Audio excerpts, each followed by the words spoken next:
Buenos días. Bueno, pues sí, para los que no me conocéis por el vídeo anterior, os diré que mi nombre es Félix Álvarez y soy funcionario de la Junta de Andalucía, del Cuerpo Superior de Administradores Generales y del Cuerpo de Inspección de Urbanismo, Ordenación del Territorio y Vivienda.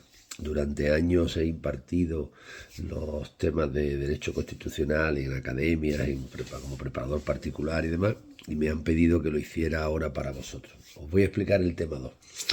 Bien, el tema 2 es un tema de trascendental importancia.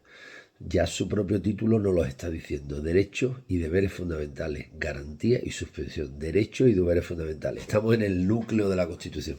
Enlazándolo con el tema 1, os diré que recordaréis que en el tema 1 nosotros diferenciamos a la hora de modificar la Constitución cuándo se hacía por la vía del procedimiento ordinario y cuándo se hacía por la vía del procedimiento agravado, o sea, un procedimiento más simple o un procedimiento más complejo. En el procedimiento agravado la diferencia sustancial era que siempre había un referéndum del pueblo español. En el procedimiento ordinario no existía ese referéndum. Vimos como la Constitución ya se había reformado al menos 2 veces para artículos que se hacían por la vía del procedimiento ordinario. Eso explica que no hayan existido en España referéndums para aprobación de una modificación o reforma de la Constitución, una modificación puntual. Incluso ahora se habla de una tercera modificación que están valorando los partidos políticos y que seguirá el cauce que la norma exija en función del lugar donde se encuentre ubicado el artículo que se quiere modificar, para hacer desaparecer la palabra disminuidos. Buscadlo y os invito a que, en función de dónde está encuadrado ese artículo donde se mencionan los disminuidos y que se quiere hacer desaparecer de la Constitución, ¿qué procedimiento seguiría? Si sois capaces de adivinarlo, eso significaría que habéis entendido cuándo se utiliza un procedimiento y cuándo se utiliza el otro. Ahora, bien, volviendo al tema 2, estamos con los derechos y deberes fundamentales. Estamos hablando de los artículos de los artículos del núcleo, como os decía, que forman parte del núcleo de la Constitución. Aquí lo primero que hay que diferenciar son, por un lado, dentro de este título primero, se denomina título primero, lo que se llaman los derechos y deberes, derechos de los españoles y de los extranjeros, y luego en el capítulo segundo, los que se llaman los derechos y deberes y libertades. Unos son fundamentales y otros no son fundamentales. Bien, insisto, capítulo primero, de los españoles y los extranjeros, los artículos 11 a 13. Capítulo segundo, derechos y libertades. Pero dentro de esos derechos y libertades, unos son fundamentales, son derechos fundamentales, libertades públicas, y otros no lo son fundamentales. Bien, y luego continúa con un capítulo tercero, que es lo que se llaman los principios rectores de la política económica y social. No son propiamente derechos, sino que son objetivos, principios, postulados hacia los que el gobernante debe dirigir las decisiones que tome, pero no son propiamente derechos y deberes de los ciudadanos, ni fundamentales ni no fundamentales. Y luego un capítulo cuarto, que son las garantías de cómo protegemos estos derechos y libertades fundamentales, y un capítulo quinto de cuándo se pueden suspender o dejar sin efecto, aunque sea temporalmente, esos derechos y libertades. La estructura es, por tanto, los españoles y los extranjeros, del artículo 11 al 13. Y luego a partir del 14, que empieza con el principio de igualdad, tenemos, por un lado, los derechos fundamentales y libertades públicas, 14 y 15 a 29, y los derechos y deberes de los ciudadanos que no son fundamentales, del 30 al 38. Luego bajamos un capítulo más, nos vamos al capítulo tercero y ahí ya no nos encontramos con derechos y deberes, sino con principios rectores de la política económica y social. O sea, hacia dónde debe dirigir, hacia qué objetivos debemos alcanzar a través de la acción pública. Luego, ¿qué garantías establece la Constitución para que estos derechos y deberes fundamentales sean reales y efectivos? ¿Cómo se garantizan? Y por último, en el capítulo quinto, ¿cómo se suspenden estos derechos y libertades fundamentales? Se suspenden tanto por decisiones de unos órganos u otros, o bien por los recursos y demás previstos en las leyes. Bueno, hay algo que tenéis que tener absolutamente claro, que sería la regla, desde el punto de vista mnemotécnico, sería 1-2-1. O sea, capítulo primero, Repito, algo que tenemos que tener muy claro, que la regla mnemotécnica sería 1-2-1, como os decía, pero sería título primero, capítulo segundo, sección primera. Título primero, capítulo segundo, sección primera. 1-2-1. Cuando hablamos del 1-2-1 nos referimos a todos los derechos y libertades fundamentales. ¿Por qué? Porque continuamente la Constitución y otras normas hacen remisión y dicen los derechos contenidos en el título primero, capítulo segundo, sección primera, 1-2-1, título primero, capítulo segundo, sección primera, título primero, capítulo segundo, sección primera, gozarán de la siguiente protección y son considerados derechos fundamentales. Entonces eso facilita su memorización. Bien, estamos hablando de los artículos 14 al 29. 14 al 29. Este es el núcleo, una de las partes esenciales de la Constitución. El derecho a la libertad de movimiento, el derecho al secreto de las comunicaciones, el derecho a la vida, el derecho a la igualdad, en fin, lo que comúnmente nosotros conocemos como los derechos de primera generación, o sea, los que todo ciudadano tiene garantizados. Otra cosa son otro tipo de derechos ya, como el disfrutar de un medio ambiente adecuado o incluso el derecho al trabajo, está en otros artículos. Los fundamentales son a vivir, a expresarme libremente, a manifestarme, a la educación, a no ser perseguido por razones políticas. Eso es lo que es consustancial al ser humano. Bien, en este caso son los que están contenidos en el título primero, capítulo segundo, sección primera, 1-2-1, del artículo 14 al 29. Pues bien, la ventaja que tienen es que para poder regular estos derechos es necesario la aprobación de ley orgánica. Repito, para poder regular estos derechos es necesaria la aprobación de ley orgánica. ¿Qué significa esto? Vosotros sabéis que las leyes son la norma que emana de las Cortes Generales, pero dentro de las leyes existen dos tipos básicamente de las leyes ordinarias y las leyes orgánicas. Las orgánicas son aquellas que requieren que después de toda su tramitación tienen que tener una aprobación final por mayoría absoluta por el parte del Congreso de los Diputados o Cámara Baja. O sea, después de haberlas tramitado en todas sus fases, con todos sus procedimientos, es necesario que sean aprobadas por mayoría absoluta por el Congreso o Cámara Baja. Y esto hace que sea más difícil, por tanto, alcanzar esa mayoría y, por tanto, que esa norma sea fruto de un mayor consenso. Por tanto, para poder regular los derechos fundamentales y libertades públicas es necesario la aprobación de ley orgánica. Esto no solo está dicho en este artículo, sino que existe otro artículo del texto constitucional que ya nos lo recuerda, porque nos dice el artículo 81: son leyes orgánicas las relativas al desarrollo de los derechos fundamentales y libertades públicas. ¿Veis?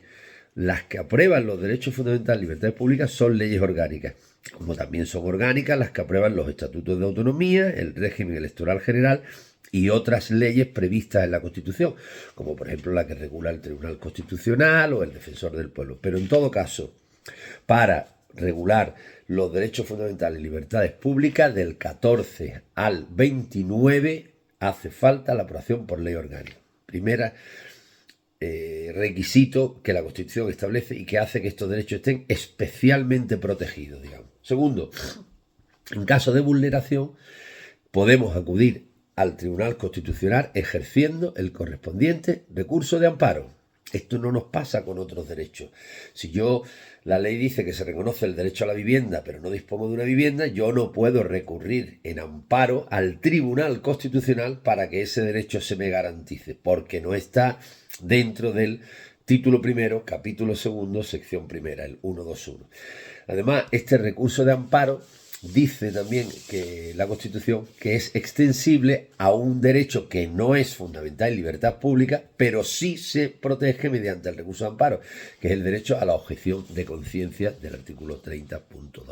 Bien, es importante tener eso claro. Los derechos del 121, título primero, capítulo segundo, sección segunda, se protegen mediante el recurso de amparo junto con el del artículo 32, que también es susceptible de recurso de amparo, aunque no es derecho fundamental, libertad pública, Y además, la regulación de los derechos del 121 se protege mediante la exigencia de que se haga a través de ley orgánica. Yo no voy a leer los derechos porque, aunque lógicamente, en mi opinión, tenéis que conocerlos y tenéis que saber identificar el derecho con cada artículo, de manera que tenéis que inmediatamente, el artículo 14, el derecho de igualdad, el 15, el derecho a la vida, y así sucesivamente con todos los artículos. Yo eso lo recomiendo porque de cara a los tipo T es algo que suele ser frecuente, ¿no?, en una oposición como la vuestra. Pues no tengo más remedio que conocerlo. La libertad de cátedra, el artículo 20, en el 20, el derecho de reunión en el 21, el derecho de asociación el 22 y así sucesivamente, ¿vale? Esto es importante.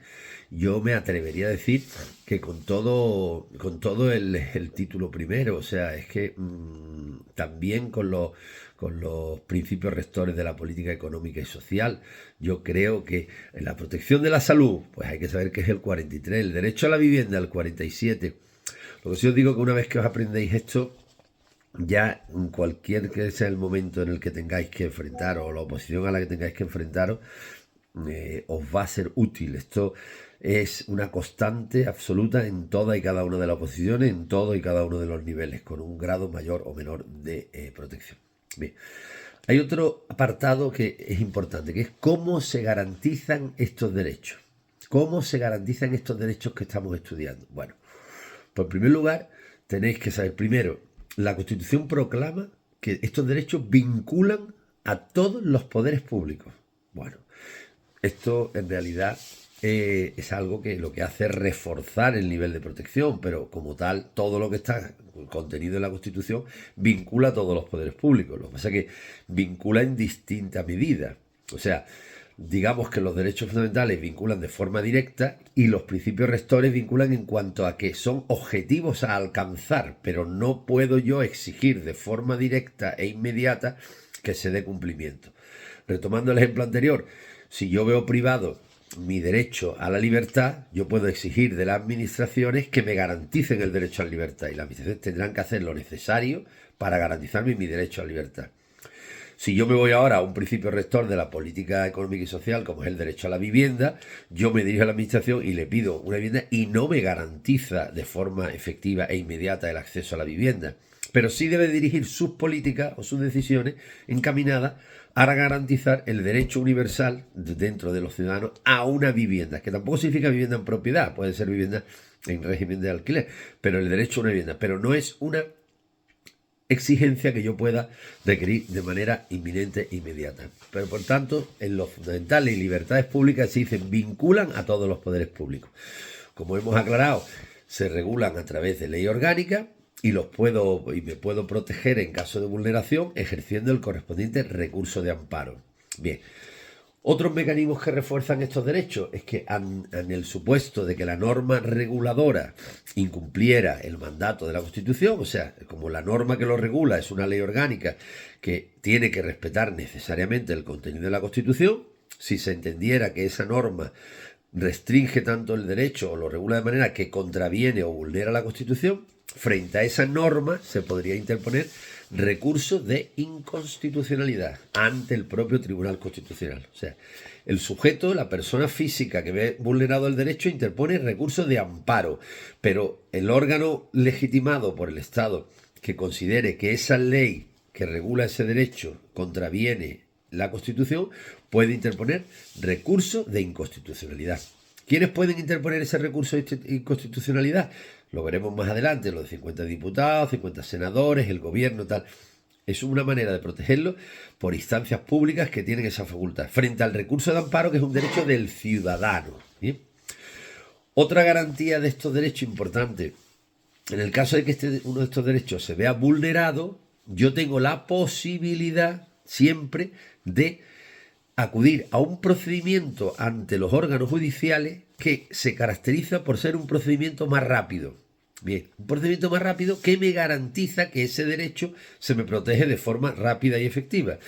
El término que utiliza la Constitución para expresar esto que yo he traducido a término coloquial de procedimiento más rápido es un procedimiento basado en los principios de preferencia y sumariedad. Cuando veáis en la Constitución esa expresión, dice un procedimiento o una tutela de los derechos fundamentales por los tribunales ordinarios mediante un procedimiento basado en los principios de preferencia y sumariedad. Lo que está diciendo es que el procedimiento que se establece en la ley para garantizar ese derecho es un procedimiento más rápido, ¿vale? Bien. Yo os diría también que quizá lo más importante de lo que estamos diciendo, de todo esto, es que os leáis los artículos y que sepáis que también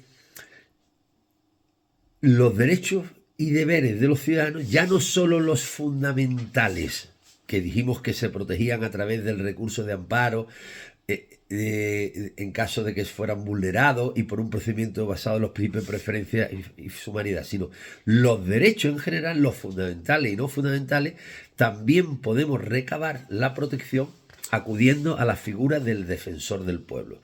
Una figura que habréis conocido o que habréis oído en más de una ocasión hablar y que es una institución que se encarga de proteger cuando se producen abusos por parte de las administraciones públicas, de proteger al ciudadano de esos abusos para garantizarle esos derechos y deberes de los ciudadanos. Bien, os leí el artículo 54 y creo que lo podréis entender. Es un órgano que nombran las Cortes Generales, se le denomina, o como lo nombran las Cortes Generales, se le denomina Alto Comisionado de las Cortes Generales, y que esa es la misión fundamental que tiene encomendada. Y por último, para no hacer demasiado largo este tema, os hablaré de lo que es la suspensión de los derechos y deberes fundamentales. Este artículo, el 55, no puede ser entendido si no es con relación a los denominados estados de alarma, excepción y sitio. Aprender estos tres términos: estados de alarma, estado de excepción y estado de sitio. Esos tres estados están regulados por una ley orgánica del año 1981 y son tres estados en los que de forma gradual van aumentando las restricciones o limitaciones de derechos. O sea, la situación más débil, digamos, es la de alarma, luego pasa a la de excepción y luego a la de sitio, que es casi como una situación prebélica, ¿no? En España tuvimos un estado de alarma durante la pandemia, se suspendieron derechos, acordaros que no podíamos salir a la calle a determinadas horas, aunque luego dijo el Tribunal Constitucional que el estado de alarma era insuficiente para esa suspensión de derechos, que tendría que haberse declarado el estado de excepción. Bien, eso ya era algo que defendíamos los que más o menos nos gustan estos temas, de que era un estado insuficiente para poder restringir los horarios de entrada y salida de los ciudadanos a la calle. Habría que haber declarado el estado de excepción como mínimo. Y la cuestión no es baladí, porque en el estado de alarma era el gobierno el que lo declaraba. Era el gobierno, el órgano ejecutivo. En el estado de excepción existía una mayor implicación de las Cortes Generales. Tenéis un esquema que os lo explica con bastante claridad y era un poco lo que quería que vierais. A partir de ahí, pues nada, cualquier duda podéis pedir aclaración a vuestras preparadoras. Muchísimas gracias.